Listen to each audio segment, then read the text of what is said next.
우리 하나님의 말씀 보겠습니다. 하나님의 말씀은 에베소서 2장 우리 19절에서 22절까지 말씀 함께 보도록 하겠습니다.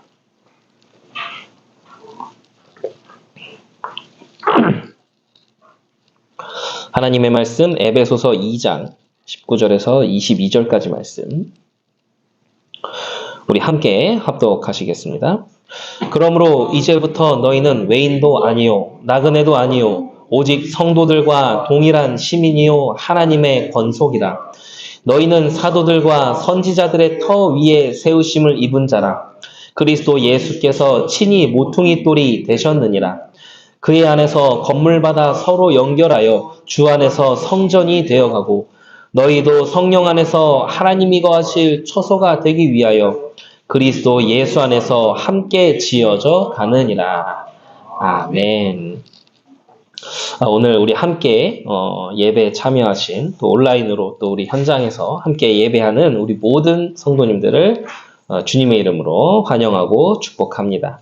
주보 우리 맨 뒤편에 보면은 교회 소식이 나와 있습니다. 그래서 우리 사순절과 또 고난주간과 우리 부활절 일정들이 나와 있습니다. 그 일정들을 보시면서 우리 함께 그 일정에 맞게 또 안내 받으시고 또 인도 받으시면 되겠습니다. 사순절 기간에는 저희 이제 금요철야는 사순절 또 그 고난주간 이런 이제 우리 말씀을 생각하는 그런 주제를 가지고 함께 예배하는 시간들을 가지려고 합니다.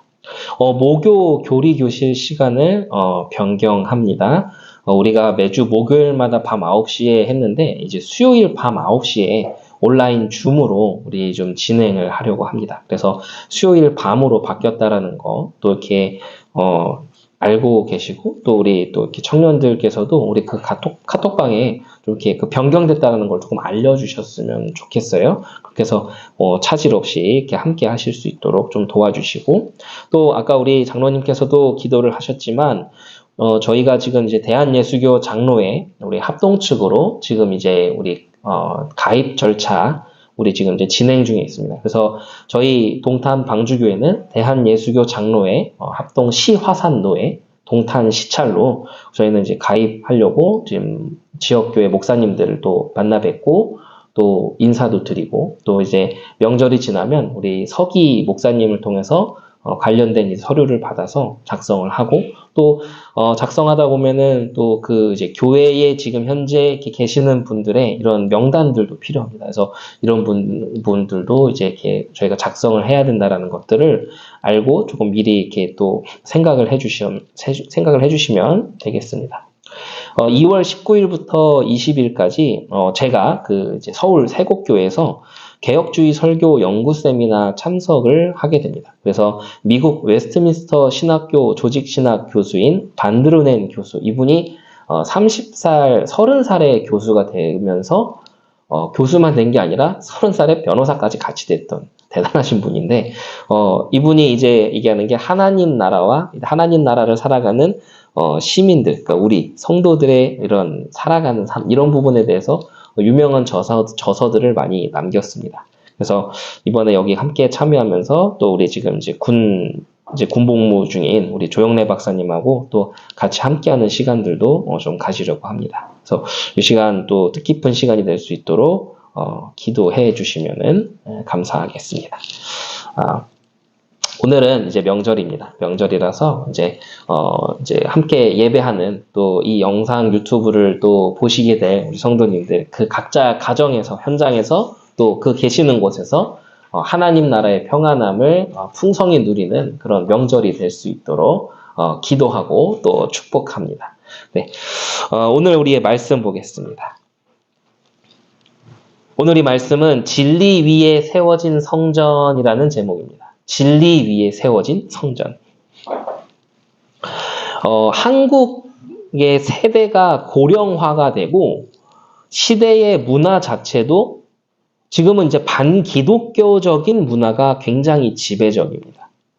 그리고 교회 내부에서도 수많은 윤리적인 문제 또 여러 가지 범죄 이슈로 인해서 교회의 규모는 점점 축소되고 있고 교회의 이미지가 바닥을 치고 있는 게 사실 현실이지요. 또 교회에 다니는 성도들 중에는 여러 가지 교회의 모습들과 또 사람 간의 갈등과 상처로 인해서 또 어떤 경우에는 목회자로 인해 받은 상처 이런 것들로 인해서 떠나서 그냥 신앙생활을 하는 것도 아니고 안 하는 것도 아닌 그런 가나안 성도들이 많습니다. 그런 사람들을 가나안 성도라고 이야기를 합니다.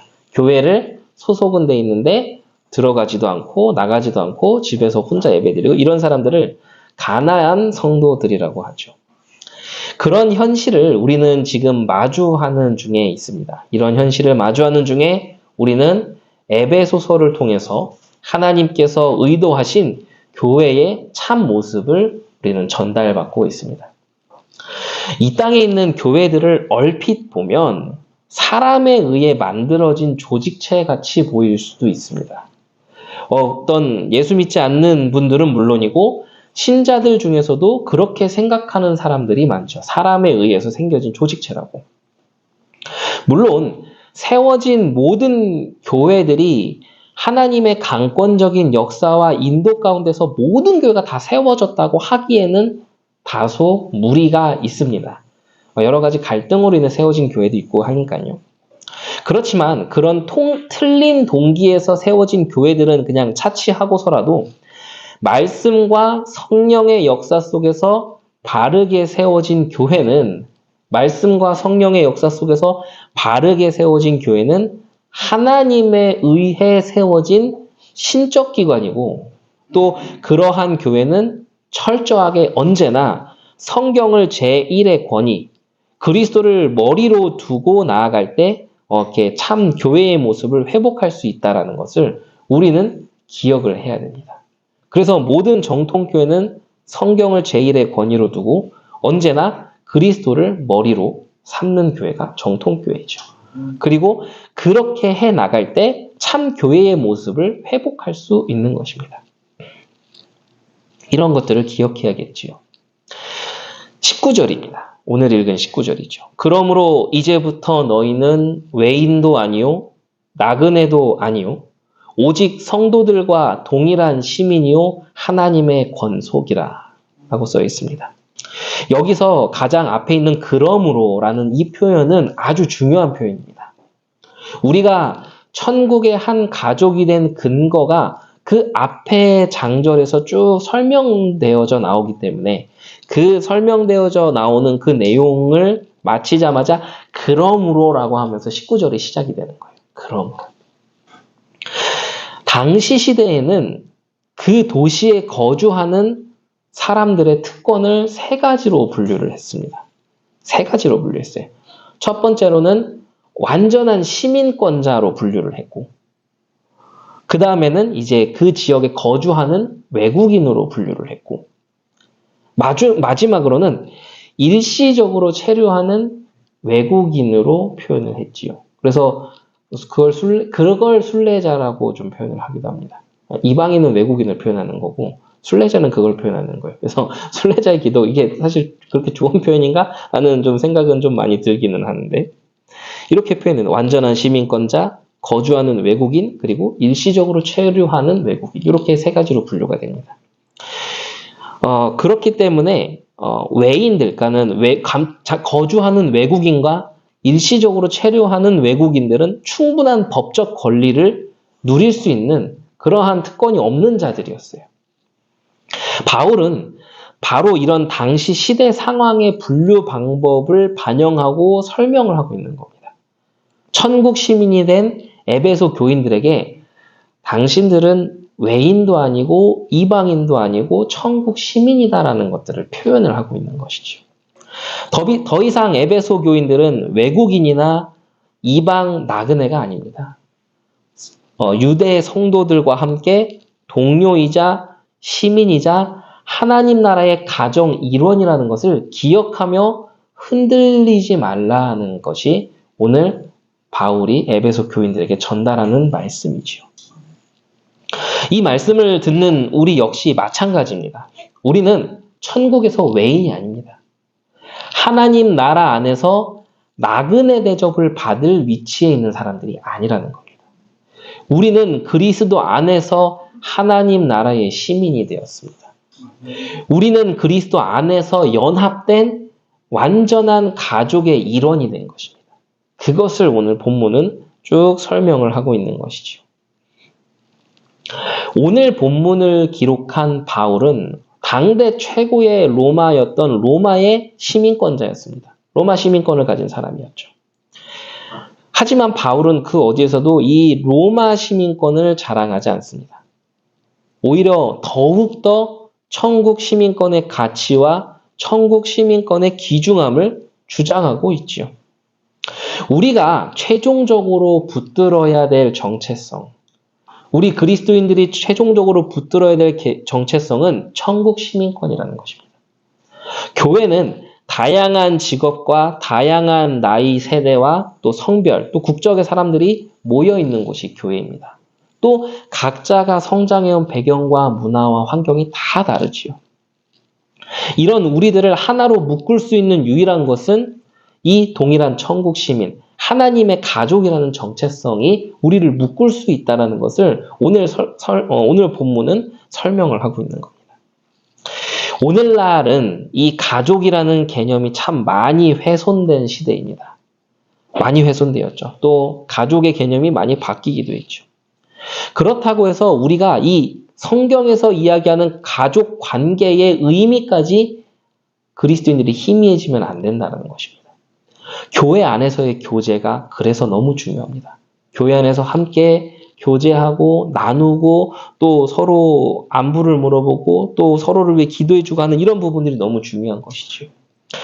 그걸 코이노니아라고 합니다. 코이노니아가 이렇게 명절날 모여서 윷놀이하고 그 왜 교회들마다 그렇게 하는 교회들도 있고 했는데 그것만 코이노니아가 아니라 전반적인 걸 다 이야기하는 겁니다. 코이노니아는 정말 중요한 것이죠. 관계가 깨지고 상대방을 낙심하게 한 상태에서는 아무리 은혜되는 말씀이라도 그 사람의 마음에 절대 들어가지 않습니다.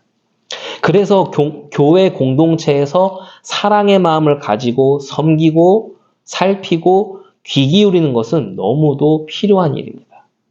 우리는 함께 천국에 가야 하는 공동체입니다. 우리는 함께 천국 들어가야 되는 가족들이지요. 그냥 단순히 만나고 멀어지고 그냥 와서 그냥 인사하고 이런 수준을 이야기를 하는 게 아니라는 거죠. 우리는 그런 눈에 보이는 관계 그 이상의 관계다라는 것을 오늘 성경은 우리에게 말씀을 주고 있습니다. 그리고 그러한 하나님 나라의 백성들이 모인 곳이 어디입니까? 그곳이 교회입니다. 그곳이 교회지요.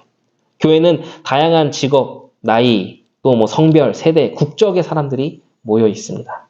아까 좀 더 말씀드렸죠. 다양한 경계를 초월해서 모이게 된 사람들이 교회 안에 있는 사람들이라는 것이지요. 이런 다양한 사람들이 교회 공동체에서 하나가 될 수 있는, 우리를 하나로 묶을 수 있는 유일한 것은 하나님 나라의 가족이라는 정체성뿐이다라는 것을 우리는 기억해야겠습니다. 이렇게 말씀 위에 세워진 공동체와 관계를 우리는 세상적으로 가지고 들어와서 세상적인 기준을 가지고 들어와서 흔들어서 부수려고 하면 안 됩니다. 이거를 잘 기억해야 돼요. 말씀 위에 세워진 공동체와 하나님의 말씀 위에 세워진 이 관계를 세상적인 기준을 가지고 들어와서 이렇게 훼손하고 흔들어 부수고 이러면 안 된다라는 걸 이야기를 하는 거죠. 우리를 하나로 연결할 수 있는 기준은 오직 예수 그리스도이신 것처럼 교회의 기준도 언제나 예수 그리스도의 복음이 되어야 되는 것입니다. 그게 교회의 기준이 되어야 되는 것입니다. 교회의 기준도 언제나 예수 그리스도의 복음이 되어야 됩니다. 이 언약 위에 든든하게 세워진 교회와 성도는 흔들릴 일이 생겨도 흔들리지 않게 되는 것이죠. 문제와 사건이 올수록 더욱 그리스도를 붙잡게 되고 응답이 와도 더욱 겸손하게 하나님 앞에서 행하게 되는 것입니다. 그리고 오늘 본문은 교회가 나아가야 할 청사진을 보여주고 있습니다. 앞으로 교회가 나아가야 될 청사진을 보여주고 있는 게 오늘 본문입니다. 이방인 성도들이 그리스도의 공동체 속으로 들어올 수 있는 확실한 토대가 있음을 설명합니다. 이방인 성도들에게 직접 하나님의 말씀을 전달한 모든 초대교회 사도들의 사역이 그들에게 터가 됐고 예수 그리스도의 언약 자체가 모퉁이 돌이 됐다라는 것이 오늘 본문의 내용이지요. 그 위에 세워지기 시작한 건물의 요소는 서로 긴밀하게 연결되고 어우러져서 하나의 건축물이 될 것입니다. 모두가 동의하는 사실이지만 건물에 있어서 가장 중요한 것은 기초입니다. 지진이 나도 무너지지 않는 건물이 있습니다. 잘 지어졌다고 말하는 건축물의 기준은 바로 이런 기본을 가장 잘하는 건물이죠. 하지만 이런 건물뿐만 아니라 가정도, 교회도, 사업도 모든 것이 기초가 중요합니다. 그리고 작은 건물이라 할지라도 제대로 지어지는 건물은 설계도면이 정확합니다. 확실하죠. 이런 확실한 건물들이 무너지지 않는 것입니다. 만약 기초와 설계도면이 형편없이 만들어지면 결국 그 건물은 언제 문제가 생겨도 문제가 생기게 됩니다. 정통교회는 언제나 이렇게 정확무오한 하나님의 말씀과 신앙 고백서들, 그리고 그 기준에 부합된 성령님의 역사하심 속에서 세워지고 든든하게 또 만들어져 가는 것입니다. 그걸 중요하게 생각해야 됩니다. 교회의 기초, 교회의 기본은 무엇입니까? 정확무오한 하나님의 말씀. 또 수많은 역사 가운데서 검증되어진 신앙 고백서들. 그리고 그 토대 위에서 예배하고 기도하는 중에 일어나는 성령의 역사하심. 여기서 교회는 든든하게 세워지고 그것이 교회의 기초가 된다는 것이죠. 교회는 이 기초가 무엇보다 중요하고 또 사실 전부입니다. 이 시대는 이단과 사이비들이 참 많이 있습니다. 많은 규모가 큰 이단과 사이비도 있고 규모가 크지 않은 이단과 사이비들도 있어요. 왜 이단과 사이비들이 나오는 것입니까? 그들은 이 하나님이 주신 하나님 말씀이라는 도면을 자기 마음대로 만들어 사용하기 때문입니다. 오리지널한 설계도면은 성경 안에 그대로 있는데 성경을 교주 마음대로 해석하고 바꿔버리고 멋대로 움직입니다. 그래서 귀에 걸면 귀걸이, 코에 걸면 코걸이가 되는 게 이단과 사이비들의 특징이지요. 우리는 그렇게 해서는 안 됩니다. 기독교 역사 속에서 바른 신학적 해석들을 따라가야 되죠. 정통적인 신학 해석과 거기 위해서 우리의 신앙은 바르게 서야 되는 것입니다. 지금까지 늘 듣던 말씀인데 여긴 좀 신선해. 그게 그렇게 좋지 않을 수도 있습니다. 우리는 신선함을 따라가는 것이 아니라 생동감 있는 하나님의 말씀을 따라가야 된다는 것이죠. 그게 중요한 것입니다. 그런 점에 있어서 바울은 에베소서를 통해서 교회의 설계 도면을 보여주고 있는 것이라고 할 수가 있습니다. 교회는 겉으로 드러나는 모습보다 영적인 의미가 더 중요한 것입니다. 교회는 겉으로 사람을 챙기고 함께 가는 것 너무 중요하지만 그것은 영적인 평안함과 안식을 나눠주기 위한 일이라는 것을 반드시 기억을 해야 되는 것이지요. 교회가 영적인 쉼과 영적인 답을 주지 못하면 세상에서 맛을 잃은 소금처럼 될 수밖에 없는 것입니다. 그래서 외형에서 기초적인 기준을 찾으면 안 되고 항상 교회는 영적인 부분에서 그 기초를 찾아야 된다는 것입니다. 교회의 기초가 어디 있습니까? 바로 오늘 에베소서 2장 20절 내용입니다. 20절에 이렇게 기록되어 있습니다. 너희는 사도들과 선지자들의 터 위에 세우심을 입은 자라. 그리스도 예수께서 친히 모퉁이 돌이 되셨느니라. 교회는 선지자와 사도들의 터 위에 세워져 있습니다. 지금은 선지자나 사도들의 직책이라는 것은 사실 더 이상 존재하지는 않습니다. 그거를 자꾸 또 사도가 있다 이렇게 얘기하면 그것도 이단이죠. 더 이상 사도나 선지자의 직책은 존재하지 않아요. 그래서 지금도 누가 이 시대의 사도라고 지칭하면 그것도 이단입니다. 그렇다면 오늘 성경에서 이야기하는 선지자와 사도들의 터라고 나와 있는 그것은 무엇을 의미하는 것입니까? 그들이 전달한 성경 하나님의 말씀을 의미하는 겁니다. 선지자와 사도들의 터 위에 세워진, 이것은 그들이 전달한 성경 하나님 말씀 위에 세워진이라는 뜻이죠. 교회는 이렇게 신약과 구약의 말씀이라는 터 위에 세워져 있습니다. 교회를 세워가는 힘은 말씀에 있는 것입니다. 그래서 교회의 핵심적인 사역은 말씀을 가르치는 것입니다. 말씀이 바르게 선포되고 있는 것. 그게 너무 중요하죠. 그래서 말씀이 바르게 선포되고 있는 것을 표현하는 단어가 캐리그마입니다. 캐리그마. 그냥 아무렇게나 전달하는 것이 아니라 정확한 하나님의 말씀이 옳게 분별되어 전달되는 걸 캐리그마라고 해요. 무슨 말일까요? 말씀보다 더 강조되는 것이 있어서는 안 된다라는 것이지요. 교회가 무너져 내리는 것은 이 말씀이 정확하게 전달되는 것이 희미해질 때부터 교회는 무너져 내려가기 시작합니다. 하나님의 말씀보다 사람의 소리가 더 크면 안 됩니다. 말씀으로 돌아가야 됩니다. 주일 말씀뿐만 아니라 우리는 매일 하나님의 말씀을 묵상하며 또 성령이 주신 음성에서 모든 것을 시작해야 되는 것이죠. 그리고 함께 교제하고 나누는 이유도 그 서로의 은혜를 더욱더 풍성하게 만들려고 우리는 나누는 것이지요. 그렇게 할 때 성령께서 말씀을 통하여 이끌어가는 공동체의 응답을 받을 수 있게 되는 것입니다. 이것을 싫어하는 존재가 있습니다. 그게 바로 사단입니다. 사단은 진리가 선포되지 못하도록 수없이 공격합니다. 다른 것에 빠지도록 만듭니다. 자꾸 포커스를 다른 데로 움직입니다. 그래서 결국 진리가 약화될 때 진리를 사람들이 붙잡고 따르지 않을 때 마귀는 벌떼처럼 달려들어 교회를 이상한 방향으로 가게 만듭니다. 끌고 가는 게 아니라 가게 만들어요. 개혁주의의 모토는 이것입니다. 개혁주의는 언제나 성경으로 개혁되어야 된다. 이게 개혁주의의 모토입니다. 그리고 개혁주의의 교회의 모토 역시 말씀으로 돌아가자라는 것이죠. 그래서 우리는 말씀이 온전히 증거되는 교회가 되기를 기도해야 됩니다. 말씀의 은혜가 충만한 교회가 되기를 기도해야 됩니다. 비록 지하에 있는 작은 교회라 할지라도 말씀의 빛이 임하면 지역 곳곳에 빛을 비추는 등대의 역할을 감당하게 될 것입니다. 우리는 이것을 놓고 기도하는 것이지요. 그래서 우리는 이 언약을 붙잡고 온전히 하나님의 말씀이 선포될 수 있도록, 그리고 우리가 기도하고 계획하는 모든 것들이 그 일을 위한 것이 될 수 있도록 우리는 기도해야 되는 겁니다. 우리가 따라가야 되는 것은 은사주의가 아닙니다. 그리고 시대마다 하나님의 계획은 따로 있어서 하나님은 그 시대에 맞게 일하신다라는 세대주의를 따라가지도 않습니다.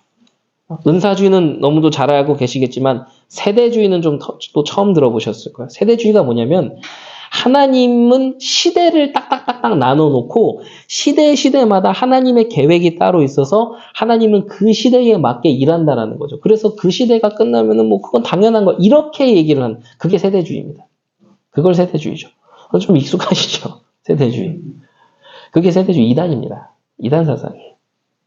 우리는 그런 세대주의를 따라가지 않습니다. 하나님은 영원 전부터 영원 끝까지 전체를 보시며 완벽하게 인도하신다는 것이죠.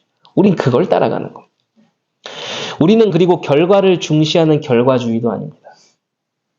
오직 우리는 성경과 성경을 통해 전달되는 하나님의 말씀을 밝히 아는 일에 전무하여 그것을 따라갈 뿐인 것이죠.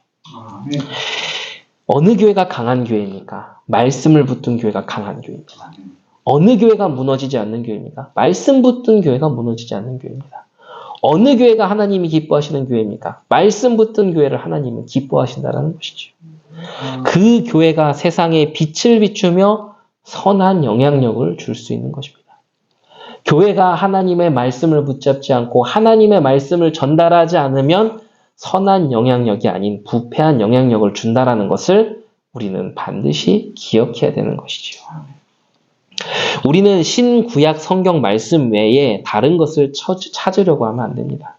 늘 우리는 본질로 돌아가려고 노력해야 되는 것이죠. 설교자들이 하나님의 말씀을 온전하게 전달하려고 발버둥 치는 건 물론이고, 말씀을 듣는 우리 성도님들 또한 이 말씀의 분별력을 가져야 됩니다. 분별력을 가져야 돼요. 정죄는 하지 않아도 분별은 할 수 있어야 돼요. 정찰한 얘기가 아니거든. 분별할 수 있어야죠. 그래서 우리는 그 분별력을 갖기 위해서 하나님을 알아가는 지식을 쌓아가는 것입니다. 그 분별력을 갖기 위해서 교회는 하나님의 말씀을 알아가길 사모하는 그 모임을 힘쓰고 그 모임을 기다리고 사모하는 것이죠.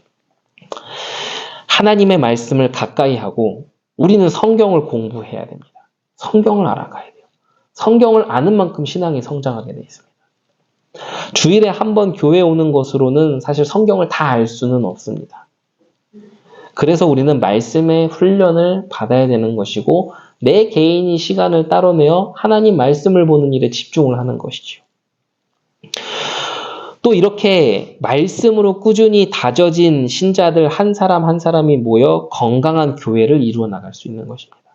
그래서 정말 건강한 교회는 또 정말 건강한 그리스도인은 하나님의 말씀을 알아가는 것이 지치는 것이 아니라 하나님 말씀을 알아가는 것에 대한 행복과 감사를 경험하게 될 수 있다는 것을 우리는 기억을 해야 됩니다.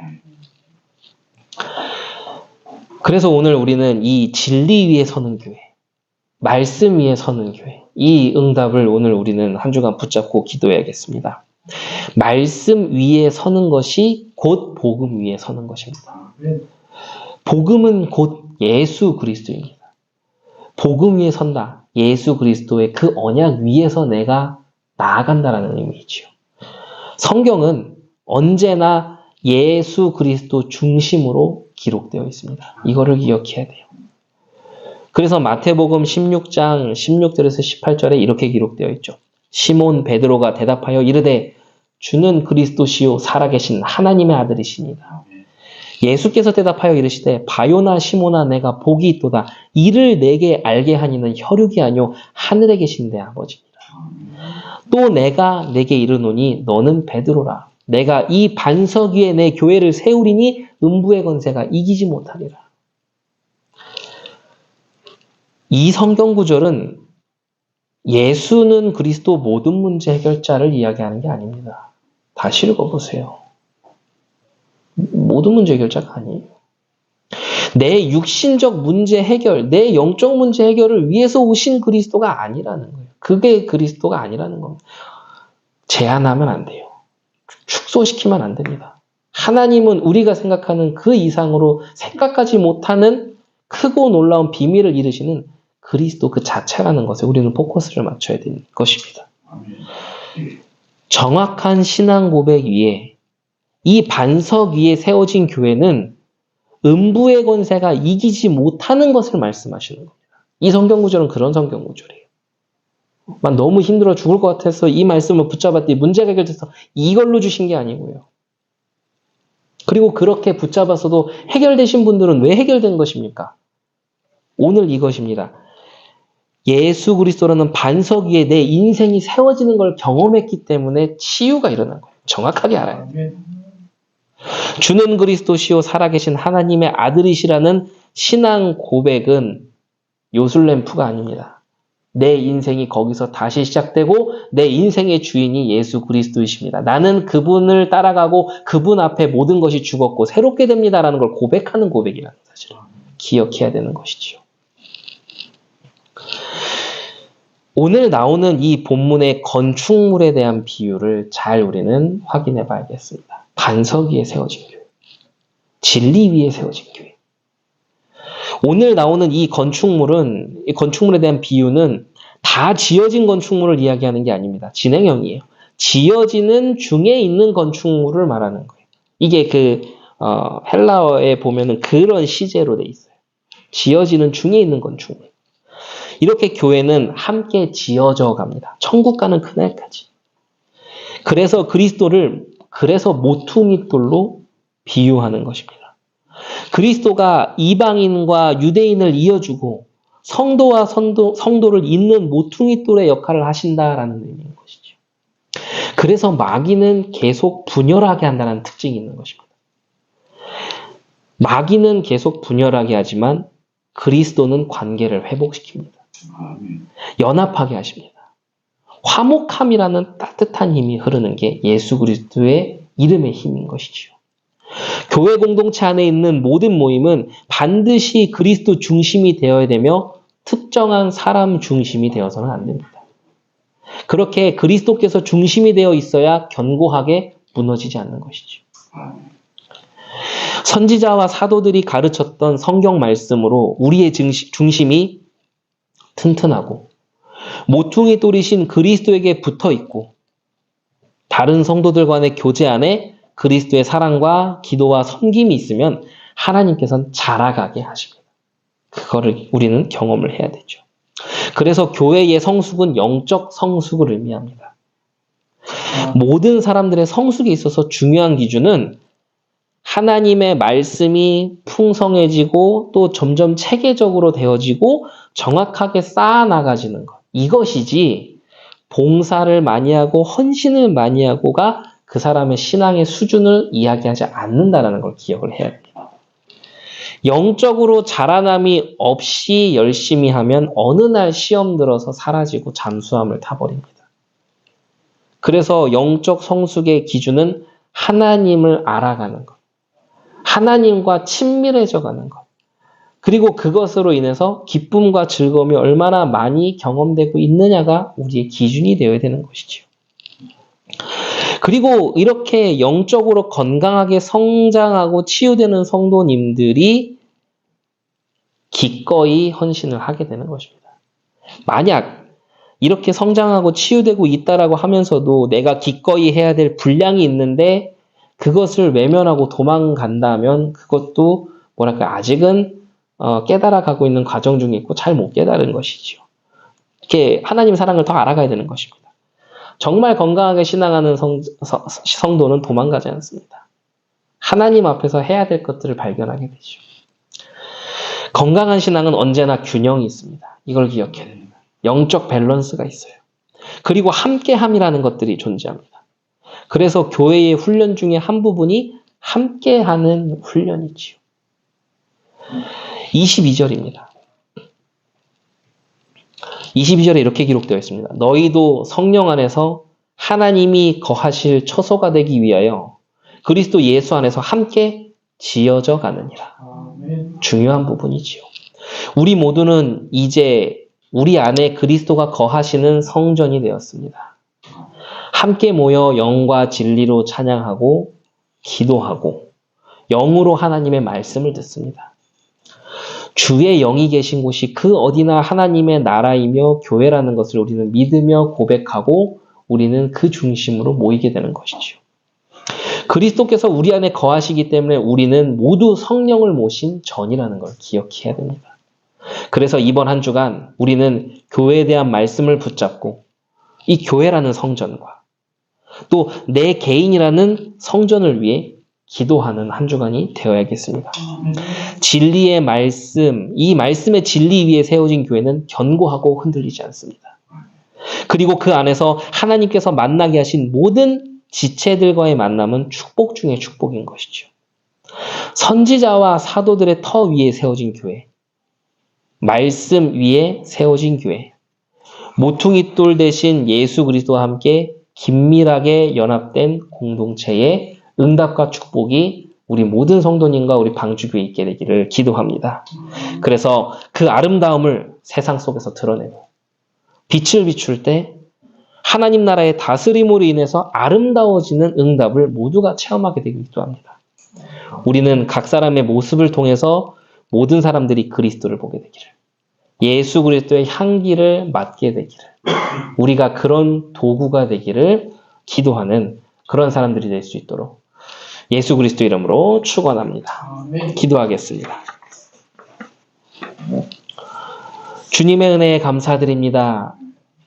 진리 위에 세워진 교회, 하나님의 말씀 위에 세워진 교회가 되게 하시고, 하나님 우리 개개인도 우리의 인생이 하나님의 말씀 위에 예수 그리스도의 언약 위에 세워지는 교회가 될 수 있도록 축복하여 주시옵소서. 이번 한 주간 교회를 위해 또 가족들을 위해 나 자신을 위해 기도하는 한 주간이 되게 하시고 서로를 돌아보고 격려하며 기도해주며 예수 그리스도의 사랑을 실천에 옮기는 정말 그 하나님의 사랑의 따뜻함을 전달하는 참된 그리스도인의 모습이 될 수 있도록 인도하여 주시옵소서. 살아계신 예수 그리스도 이름으로 기도합니다. 아멘.